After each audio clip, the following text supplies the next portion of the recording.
నమస్తే, welcome to our channel. నేను ప్రియాంకర. IndiGo airlines కి సంబంధించి వచ్చిన సమస్య ఏదైతే ఉందో ఇదంతటికీ కారణం రామ్మోహన్ నాయుడు అని చెప్పేసి అందరూ కూడా ఆయన తిరుగుతూ కొన్ని వార్తాపత్రాలు కావచ్చు, ఛానల్స్ కావచ్చు, రామ్మోహన్ నాయుడిని మోడీ గారు పిలిచి వార్నింగ్ ఇచ్చారు అని చెప్పడం, తర్వాత రామ్మోహన్ నాయుడు దిగొచ్చాడు అని చెప్పడం, ఇలా ఎవరికి నచ్చిన కథనాలు వాళ్ళు రాసుకుంటున్నారు. ఇంకొక విషయం అంటే అసలు ఏం జరిగింది, ఈ ఇండిగోకి రామ్మోహన్ నాయుడు గారికి మధ్య జరిగిన ఘర్షణ ఏంటి, అసలు ఎందుకు ఇండిగో ఫ్లైట్స్ అన్ని కూడా క్యాన్సిల్ చేసుకోవాల్సి వచ్చింది అనేది తెలుసుకునే ప్రయత్నం చేద్దాం. మనతో మాట్లాడడానికి ప్రముఖ పొలిటికల్ అనలిస్ట్ అప్పసాని రాజేష్ గారు ఉన్నారు. ఆయనతో మాట్లాడదాం. నమస్కారం. నమస్కారం.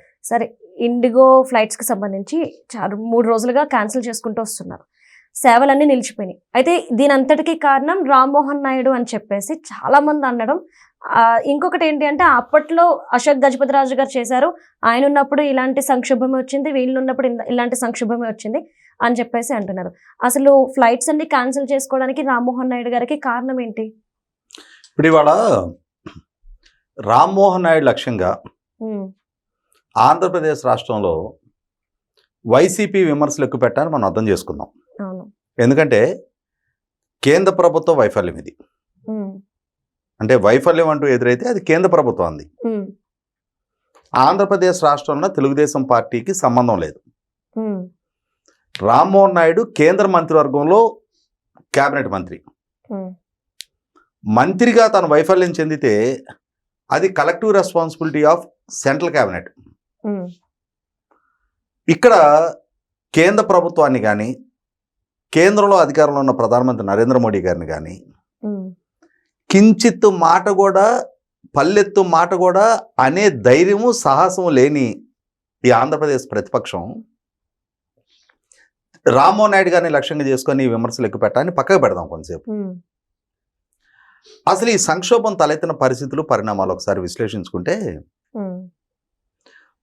ప్రయాణికుల భద్రత, ఫ్లైట్ల భద్రత, అలాగే ఫ్లైట్ సిబ్బంది భద్రత, పైలట్లు కానీ, అలాగే క్యాబిన్ క్రూ కానీ, తర్వాత వీళ్ళు కానీ ఎయిర్ హోస్టెస్లు వీళ్ళు ఉంటారు కదా, వీళ్ళందరి భద్రతని కాపాడే లక్ష్యంతో వాళ్ళ భద్రత దృష్టిలో ఉంచుకొని కొన్ని కఠినతరమైన నిబంధనలు డీజీసీఏ ఇంపోజ్ చేసింది.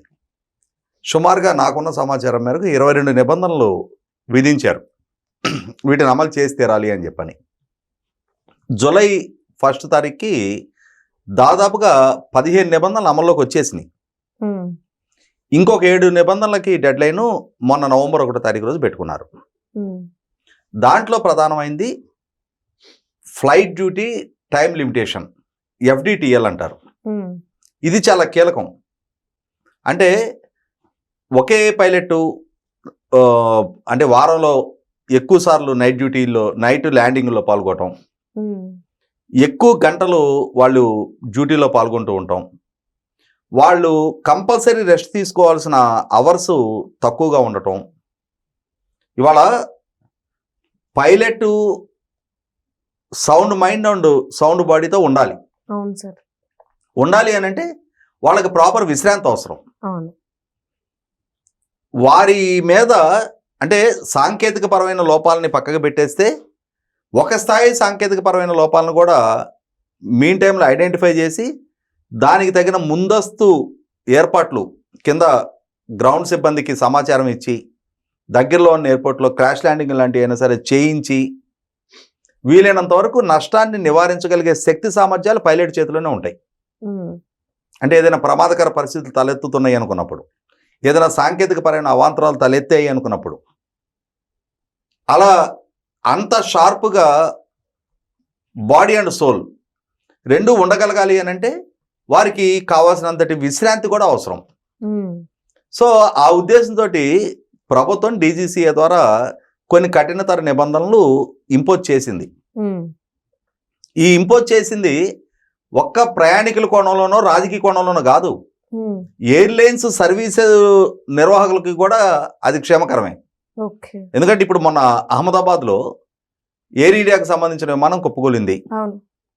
ఆ కుప్పకూలినప్పుడు ఆ ఫ్లైటుని నష్టపోయారు, వందలాది మంది ప్రాణాలు పోయాయి, ఆస్తుల నష్టం జరిగింది. ఈ నష్టం మొత్తం భర్తీ చేసింది ఎయిర్ ఇండియానే కదా. సో అక్కడ ఎటువంటి ప్రమాదకర పరిస్థితులు తలెత్తినా మొట్టమొదటి ఆ సంస్థకు కూడా నష్టం జరుగుతుంది కాబట్టి విలువైన ప్రాణాలు కోల్పోవటమే కాకుండా ఆ సంస్థను కూడా దృష్టిలో పెట్టుకొని అందరికీ విన్ విన్ సిచ్యుయేషన్లో క్షేమకరంగా ఈ యాక్టివిటీ నడవాలి అని అంటే ఈ విధమైన నిబంధనలు పాటించాలి అని చెప్పని ప్రభుత్వం కొన్ని నిబంధనలు రూపొందించింది. దాన్ని అమలు చేసే విషయంలో కఠినంగా వ్యవహరిస్తున్నారు. ఇక్కడ ఇండిగో సంస్థ నవంబర్ 1 నుంచి ఈ నిబంధనలు అమలవుతాయని తనకు తెలుసు. ఈ నిబంధనలు అమలైనప్పుడు దానికి అనుగుణంగా ఇవాళ దేశంలో ఉన్న ఎయిర్వేస్లో 64% స్టేక్ హోల్డర్గా తాను ఉన్నప్పుడు అన్ని వందల వేల సర్వీసులు తన ద్వారా నిర్వహణ జరుగుతూ ఉన్నప్పుడు దానికి అనుగుణంగా హ్యూమన్ రిసోర్సెస్ను కూడా రిక్రూట్ చేసుకోవాల్సిన బాధ్యత తనది. మరి తగిన సిబ్బందిని ముందే తను సన్నద్ధం చేసుకోక ఆ ఉన్న కొద్దిపాటి సిబ్బందితోటే ఈ విధంగా అంటే ఏంటి, ప్రభుత్వం ఒక ఆదేశాలు ఇచ్చినా దానికి తగిన సన్నద్ధంగా లేకపోవటం ఆ సంస్థ లోపం. ఆ సంస్థ డిసెంబర్ 1వ తారీఖు రోజు జరిగిన మీటింగ్లో కూడా everything goes well, all is well, మేము సన్నద్ధంగానే ఉన్నాం, మా వైపు నుంచి ఎటువంటి ఇబ్బందికర పరిస్థితులు లేవని చెప్పారు ప్రభుత్వానికి. సడన్గా 3వ తారీఖు రోజు నుంచి ప్లేట్ ఫిరాయించారు. సర్వీసులు ఒక్కోటి క్యాన్సిల్ చేసుకుంటూ వెళ్తా ఉన్నారు. ఆ ఒక్కో దాంతో 10 సర్వీసులతో బిగినాయి, అది 100 సర్వీసుల స్థాయికి రీచ్ అయింది. ఒక ఫ్లైట్ నుంచి మొదలైన ఇబ్బంది వందలాది ఫ్లైట్లతోటి లక్షలాది మంది ప్రయాణికులు ఇబ్బంది పడే పరిస్థితులు తలెత్తినాయి. దేశవ్యాప్తంగా అది ఒక సంచలనంగా మారింది. సరే మారింది. Civil aviation minister Rammohan Naidu ఆ క్రైసిస్లో ఎలా హ్యాండిల్ చేశాడు అనేది ఇంపార్టెంట్. మనం రిపబ్లిక్ టీవీ స్క్రీన్ మీద చూసేవాళ్ళం. అర్ణవ్ గోస్వామి చర్చ జరుగుతూ ఉన్నప్పుడు ఎప్పుడో తన ఫ్యామిలీ ఫంక్షన్లో తన బంధుమిత్రుల మధ్య తను డ్యాన్స్ చేసిన వీడియోని అక్కడ చూపిస్తూ తనేదో ఈ శాఖని నిర్వహణని గాలి కుదిలేసి విందులు వినోదాల్లో విలాసాల్లో మునిగి తేలుతున్నట్టుగా ప్రచారం చేశారు. రామ్మోహన్ నాయుడు విందులు విలాసాల్లో మునిగి తేల్లా. ఈవెన్ దో అర్ణవ్ గోస్వామి కుటుంబంలో ఏదైనా ఒక ఫంక్షన్ జరిగినా ఆ ఫంక్షన్లో అర్ణవ్ గోస్వామి కూడా అలాగే సందడి చేస్తాడు. కుటుంబ వేడుక అది, ఎప్పుడో జరిగిపోయిన సంఘటన అది.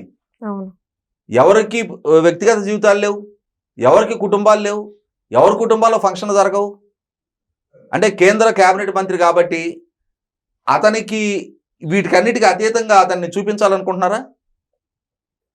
ఇవాళ రామ్మోహన్ నాయుడు ఆ కేబినెట్ శాఖ మంత్రిగా తను నిరంతరం పర్యవేక్షిస్తూ ఉన్నాడు. ఇండిగో వాళ్ళతో చర్చలు జరుపుతూ ఉన్నారు. ఇండిగో సీఈఓని 24 గంటల్లో సంజయ్ ఇవ్వమని అడిగారు. అతను అదనంగా ఇంకొక 24 గంటలు సంజయ్ కోరాడు. ఆ కోరిన మేరకు ప్రభుత్వం కూడా దాన్ని కన్సిడర్ చేసి వివరణ ఇవ్వమన్నారు. ఒక కార్పొరేట్ సంస్థ అదే అర్ణవ్ గోస్వామి క్యాబినెట్ మినిస్టర్ కోసం నేను ఫోన్ ట్రై చేశాను అన్నాడు తప్ప ఆ కంపెనీ సీఈఓకి ఎందుకు ఫోన్ చేసే ప్రయత్నం చేయాల? అసలు వివరణ అడగాల్సింది అతను కదా. ప్రభుత్వంలో ఇక్కడ ప్రభుత్వం ఇచ్చిన వెసులుబాటు ద్వారా నీ వ్యాపారం చేసుకుంటూ ప్రభుత్వ ఆదేశాలను ధిక్కరించే అధికారం, స్వేచ్ఛ నీకు ఎవరిచ్చారు? నువ్వు భారత ప్రభుత్వ సార్వభౌమత్వాన్ని ధిక్కరిస్తున్నావు అని చెప్పని అతను కదా ప్రశ్నించాల్సింది. ఇవాళ ప్రభుత్వ పరంగా ఈ ధిక్కార ధోరణికి పాల్పడ్డ సంస్థ మీద ఏం చర్యలు తీసుకుంటారో చూద్దాం. కానీ మొట్టమొదటి సిచ్యుయేషన్ నార్మల్సీకి రావాలి. ఆ నార్మల్సీకి వచ్చే క్రమంలో మరి ఇమ్మీడియట్గా ప్రత్యామ్నాయ ఏర్పాట్లు చేయడానికి అయితే ఆ ఎయిర్పోర్ట్లో ఉన్న వాళ్ళని వాళ్ళ టికెట్లు క్యాన్సిల్ చేయించి వాళ్ళకి రిఫండ్ ఇప్పించి వాళ్ళని ట్రైనుల్లో వాళ్ళ డెస్టినీకి పంపించగలుగుతారు తప్ప అప్పటికప్పుడు 64% సర్వీస్ ప్రొవైడర్గా ఉన్న ఇండిగోని రీప్లేస్ చేయగలిగే ఇంకొక ప్రత్యామ్నాయం సాధ్యపడదు. అదే వేరే ఒక 10% 5% ఉన్న సంస్థ ఏదైనా వాళ్ళ సర్వీసెస్ విత్డ్రా చేసుకుంటే దాన్ని ఈ 64% సర్వీస్ ప్రొవైడరు వీళ్ళు కొంతవరకు కాంపన్సేట్ చేయగలుగుతారు. అంతేగాని 5%, 6%, 20% ఉన్న స్టేక్ హోల్డర్సు 64% స్టేక్ ఉన్న సంస్థని అన్ని వందల సర్వీసెస్కి వీళ్ళు ప్రత్యామ్నాయ ఏర్పాట్లు చేయలేరు. ఈ క్రమంలో ట్రైన్స్ ఏర్పాటు చేశారు. ఇండిగో సంస్థను ఇమ్మీడియట్గా ఒక టైం బౌండెడ్ షెడ్యూల్లో వీళ్ళందరికీ రిఫండ్ చేయమన్నారు. అలాగే వీలైనంత వేగంగా మీ సర్వీసెస్ రెస్టోర్ చేసుకోవటం కోసం ముందుగా ప్రభుత్వం విధించిన ఈ నిబంధనల్ని తాత్కాలికంగా వాయిదా వేస్తున్నామని చెప్పారు. మీరు ఉన్న సిబ్బందితో ఇప్పటివరకు ఎలా అయితే నడిపిస్తున్నారో అలాగే కొన్నాళ్ళు నడిపించండి, ముందు సిచ్యువేషన్ నార్మల్సీకి తీసుకురండి అని చెప్పని ప్రభుత్వ పరంగా ఆదేశాలు ఇచ్చారు. ఇదే సందర్భంలో మిగిలిన ఎయిర్వేస్ కూడా మిగిలిన సర్వీసెస్ వాళ్ళు చాలా విపరీతంగా ధరలు పెంచేశారు ఈ సిచ్యువేషన్ ఎక్స్ప్లాయిట్ చేసుకుంటూ. అంటే మనకి సినిమా హాళ్ళ దగ్గర బ్లాక్ మార్కెట్ కంటే ఘోరంగా ఈ ఎయిర్లైన్ సర్వీస్ వాళ్ళు వీలైనంతగా దోచుకోవడానికి వాళ్ళు ప్రయత్నం చేస్తూ ఉన్నారు. అటువంటి పరిస్థితుల్లో ప్రభుత్వమే ధరలు ఫిక్స్ చేసింది.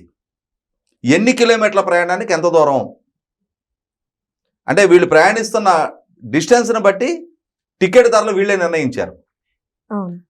అంటే వీలైనంత వరకు ఈ క్రైసిస్లో ప్రజల కోణంలో ఆలోచించి ప్రభుత్వ పరంగా నిర్ణయాలు తీసుకున్నారు. మరి ఒక మంత్రి అంతకంటే తను ఏం చేస్తాడు? అదే సందర్భంలో భవిష్యత్తులో ఏం చర్యలు తీసుకోబోతున్నారు వాళ్ళని వివరణ అడిగారు. ప్రభుత్వ పరంగా సీనియర్ అధికారులతోటి విచారణ కమిటీ వేశారు. ఆ విచారణ కమిటీ రిపోర్ట్ వస్తుంది.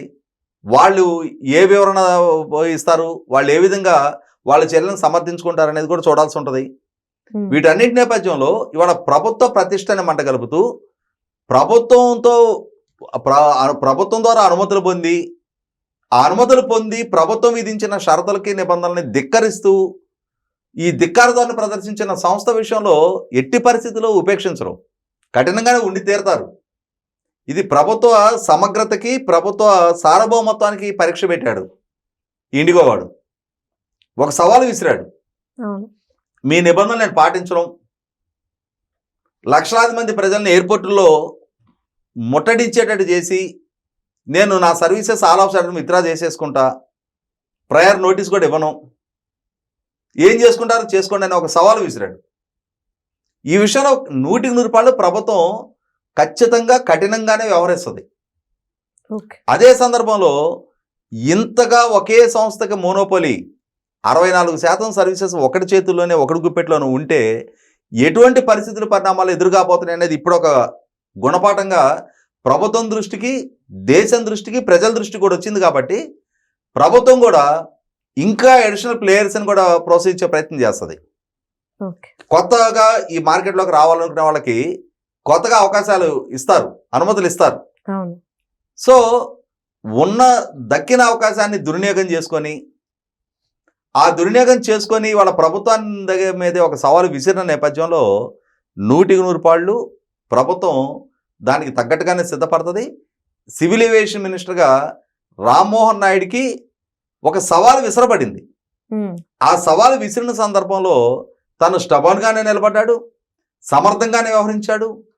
తను 2014-19లో ఫస్ట్ టైం పార్లమెంట్కి 27 సంవత్సరాల యువకుడిగా ఎన్నికైన రోజునే ఆ వయసులో నాడు విభజన చట్టం అంశాల ప్రాతిపదికగా ఎన్డీఏ కూటమి నుంచి తెలుగుదేశం పార్టీ బయటకు వచ్చిన రోజున ప్రధానమంత్రి గారి సమక్షంలో రాష్ట్ర సమస్యల గురించి చాలా బలంగా తన వాణి వినిపించాడు.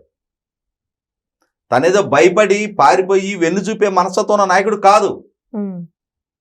చాలా సమర్థవంతమైన పార్లమెంటేరియన్గా బెస్ట్ పార్లమెంటేరియన్ అవార్డు గెలుచుకున్నాడు తను. అది దానికి ఏమి రికమెండేషన్లో పలానా వాళ్ళ అబ్బాయి అని చెప్పని ఇచ్చిన అవార్డు కాదు. అది సభ్యుడిగా తన పనితీరు ప్రాతిపదికగా, తన హుందాతనము, తను మెయింటైన్ చేస్తున్న పార్లమెంటరీ విలువల ప్రాతిపదికగా అవార్డు ఇచ్చారు. అటువంటి రామ్మోహన్ నాయుడిని ఇవాళ వైసీపీ లాంటి పార్టీ వాళ్ళేదో రాజకీయంగా విమర్శించి దీని ద్వారా మేమేదో తెలుగుదేశం మీద పైచే సాధించగలిగామని చెప్పని వాళ్ళు ఫీల్ అయితే అది వాళ్ళ అవగాహన రాహిత్యం, వాళ్ళ అజ్ఞానపు ప్రవర్తనకు నిదర్శనం. అది 100% రామ్మోహన్ నాయుడు ఎలా వ్యవహరించగలిగాడు అనేది నిన్న రాజ్యసభలో తను ఇచ్చిన సమాధానం స్పష్టం చేసింది. అలాగే ప్రధానమంత్రి గారు స్వయంగా రామ్మోహన్ నాయుడికి ఫోన్ చేసి విమర్శలను పట్టించుకోవాల్సిన నష్టం లేదు, నీ పనితీరు బాగుంది, రాజ్యసభలో నువ్వు ఈ సిచ్యువేషన్ని హ్యాండిల్ చేసిన విధానం బాగుంది అని చెప్పిన తీరు కూడా ఇవాళ పెద్దలకు తెలిసి ఏం జరిగింది అనేది. అది ఒక కంపెనీ చేసిన ధిక్కారమా, ప్రభుత్వ వైఫల్యమా, మంత్రి ఫెయిల్యూర్ అనేది. ఇక్కడ ప్రభుత్వానికే ఒక సవాల్ విసిరిన సంస్థని ప్రభుత్వం ఏ విధంగా హ్యాండిల్ చేయబోతుంది అనేది కాలం నిర్ణయిస్తుంది. అదే సందర్భంలో తనకు దక్కిన అవకాశాన్ని చాలా సక్రమంగా సద్వినియోగం చేసుకుంటూ ప్రభుత్వానికి పేరు తీసుకొస్తూ తనకు కూడా పేరు తెచ్చుకుంటున్న రామ్మోహన్ నాయుడిని అప్రతిష్ట పాలు చేయటం లక్ష్యంగా కొన్ని జాతీయ మీడియా సంస్థలు, అలాగే ఆంధ్రప్రదేశ్ రాష్ట్రంలో ఉన్న కొందరు రాజకీయ నాయకులు వాళ్ళు ఎంత కొరసబుద్ధితో, ఎంత మరుగుజ్జు ఆలోచనతోటి ఏ విధంగా ప్రయత్నం చేసినా రామ్మోహన్ నాయుడు లాంటి ఒక వర్కహాలిక్, నిజాయితీగా రాష్ట్రం పట్ల, ప్రభుత్వం పట్ల, ప్రజల పట్ల మమకారం కలిగిన నాయకుడిని వీళ్ళు అప్రతిష్ట పాలు చేయలేరు అనేది వాస్తవం. Right. Thank you so much sir.